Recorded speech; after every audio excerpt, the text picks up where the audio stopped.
It's me. It's me.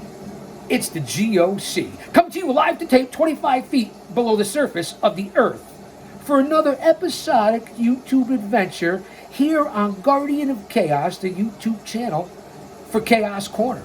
Much love and respect for everyone being here. Shout out to my moderators, my brother from another mother, Austin Nance, and the OTS Tribal Queen. One man, unique, unedited, unscripted, raw dog for you, the fans. Sit back and enjoy story time. Had it not been for a severe shoulder tear, Randy Poffo may have made a living catching fly balls on a baseball field instead of dropping elbows off the top of a wrestling ring. We've never been more thankful for an injury to have happened to someone. With baseball in his rear view, Poffo went on to become wrestling royalty. Randy the Macho Man Savage was one-of-a-kind personality who battled Hulk Hogan for over a decade as the best wrestler of his time and the biggest star with pop culture crossover appeal. Poffo's path would have likely been wrestling in the first place had he not had the tools to become a professional baseball player. His father, Angelo, already had a strong presence in the wrestling world, and the grappling bug had probably hit his younger brother Lanny already. Still, the Ohio native debuted in the St. Louis Cardinals farm system as a teen and went on to play minor league ball with the Cincinnati Reds and the Chicago White Sox. It was during a game with the Reds that he inadvertently got his eventual wrestling nickname. When a pitch hit him, Poffo charged the pitcher and helped clear the benches. The next game, he snapped and charged the same player again, leading a newspaper reporter to question if he was trying to be a Macho Man or something. Macho, Macho Man, I want to be a Macho Man. No. Let's not go there. Too much, too early, too soon. I kind of agree with you. Focus, Chaos. Get back to the story and task at hand. The name would stick years later, as would the term savage that Ole Anderson recommended he take on. When Poffo got injured in a collision at the plate, he'd eventually have to hang up his cleats for good and put on a mask to wrestle as the Spider for Gordon Soley's Florida Championship Wrestling. That gimmick eventually was dropped, and Poffo made a name for himself in various territories with his father and brother Lanny. By 1985, a star was born in the World Wrestling Federation. The chains are getting heavy here in 2025. Stay mentally, emotionally, physically, and spiritually fit. Surround yourself with like-minded people. There's a lot going on, and there's a lot more coming. Use your own discernment, and that's a shoot. From the moment pomp and circumstances blasted from speakers for the first time, Savage became the most original star in sports entertainment as the Macho Man, sticking out in a crowded locker room featuring countless gimmicks. Savage caught on with his trademark G.I. Joe, monkey wrench sunglasses, shiny robe, and signature raspy voice. His manic mannerisms, mint pre-match promos, usually with Mean Gene Okerlund, and wrestling prowess instantly popped the crowd. And with Miss Elizabeth, yeah. That's the best I can do. Well, hold on, man. Just bear with me. Cut me some slack. Escorting him to the ring, prepubescent teens in their audience probably felt the first pop in their pants. No offense, man. Kayfabe. Alexa, play Tropical Thunderstorm sounds. Back to the show. Alexa, play Tropical Thunderstorm sounds. Back to the show. Was that Pete? Repeat? I have amnesia and deja vu at the same time. I think I've forgotten this before. In his first year with the WWF, Savage feuded with many, but notably with Tito Arriba Santana, who he eventually defeat for the Intercontinental Championship in 1986. The year, incidentally, his former Cardinals teammate Keith Hernandez and the Mets would win the World Series. That's right, the Kings of Queens, the bad guys won. I love Keith Hernandez. That year was pretty big for Savage as well. Take out your notebooks. I know you guys know this. He feuded with George the Animal Steele for the better part of the year as he was crushing on Liz. At WrestleMania 2, Savage beat the Animal, but their history together continued at WrestleMania 3. While Hulk Hogan versus Andre the Giant was marketed as the main event, it sort of lived up to the hype, right? The bout everyone was talking about the next morning, and still to this day, was Savage against Ricky the Dragon Steamboat. Both stars were notoriously known throughout the industry as the best in the business, and they clearly didn't disappoint. In an epic battle that saw 19 2 counts, the Dragon ultimately beat the Macho Man thanks to interference by his old nemesis, the Animal.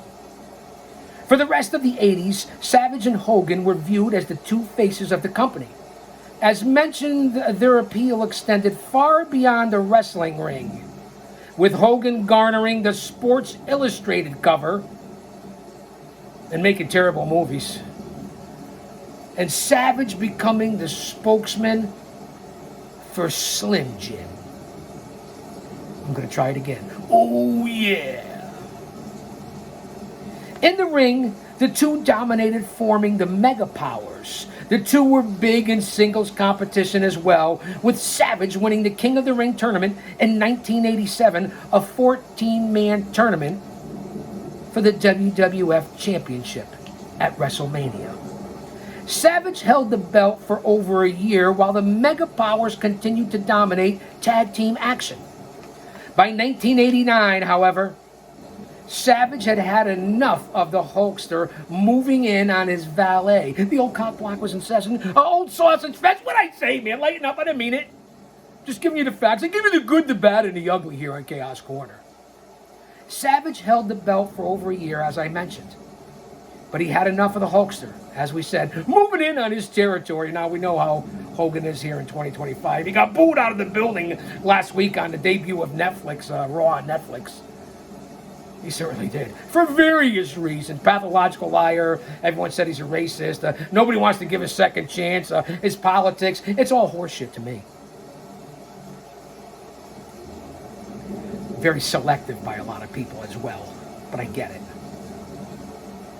Savage dropped the belt to Hogan at WrestleMania and teamed with Zeus, a.k.a. Debo, Tiny Lister, to fight his no-holds-bar co-star, Hogan and Brutus Beefcake, at SummerSlam. You guys all remember that. Remember the movie as well, I'm sure. Savage, who married Miss Elizabeth for who traded, not married, he was married, we know that.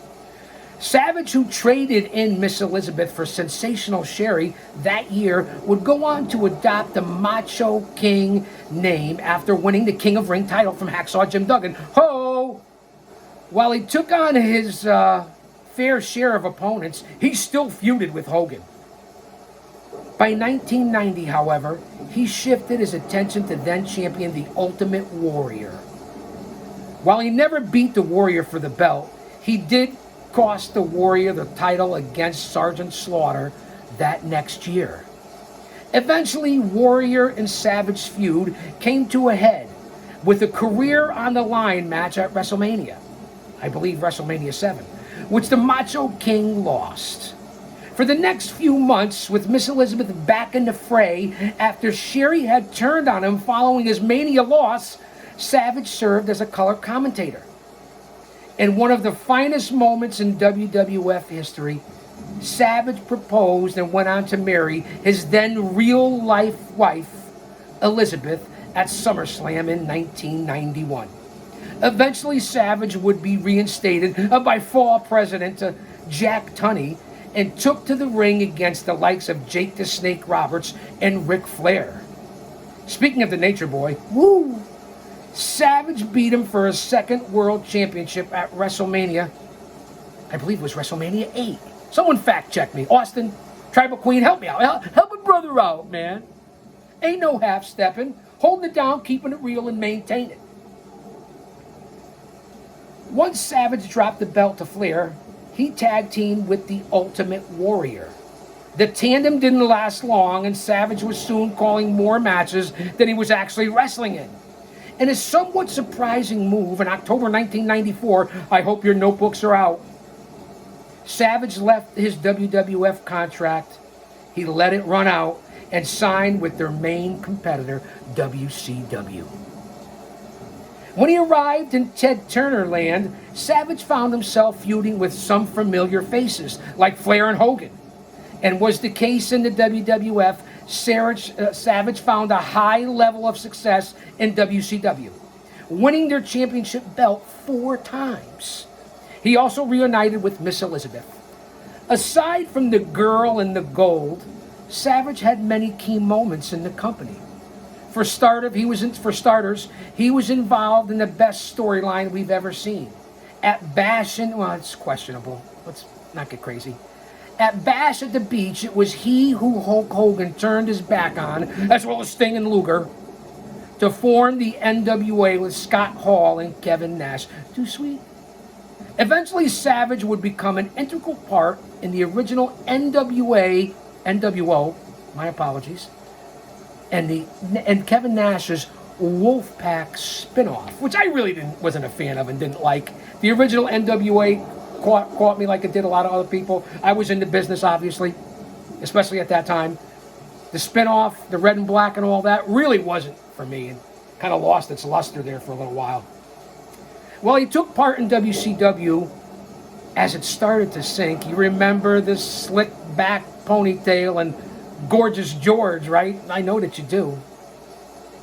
Savage's screen time lessened more and more.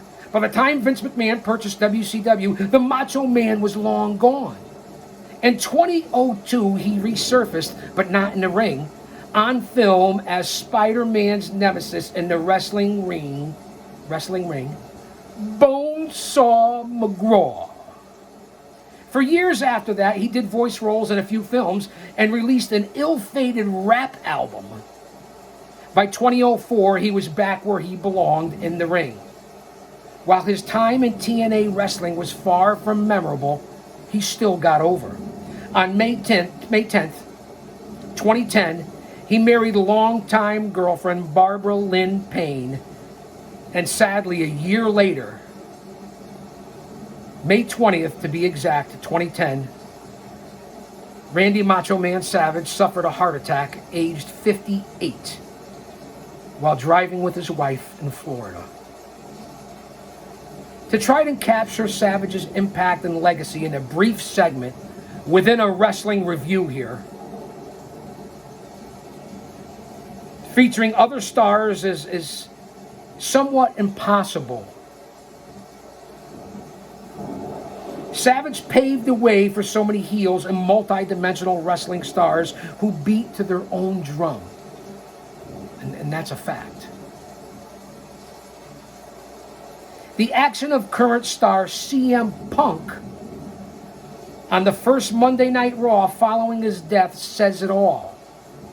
That night, Punk wore Savage's trademark star trunks. Clearly, Punk knew that without Savage, there would be no Punk. So many wrestlers probably feel that way. So many fans miss him. They respected him and wish he was still dropping the patented elbow from the top turnbuckle. With that being said, drop an elbow on that like button. I had a few encounters with Macho Man backstage, being able to hang out and learn the business as he was at the height of his stardom. I'll never forget backstage, New Haven Coliseum. in the latrine, if you will, puffing on the natural ganja. Myself, Macho Man Rick Rude, I believe. Nice connection. Signed a couple, I asked them for my family, signed a couple of dollar bills for my nieces and nephews. I appreciate him letting me talk to him and hang out with him. It was truly an experience. And that's the connection with the Macho Man, Randy Savage, here on Chaos Corner.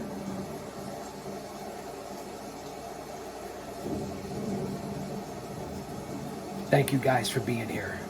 I'm coming right back with more footage. I'll say that to say this, because I tell it like it is.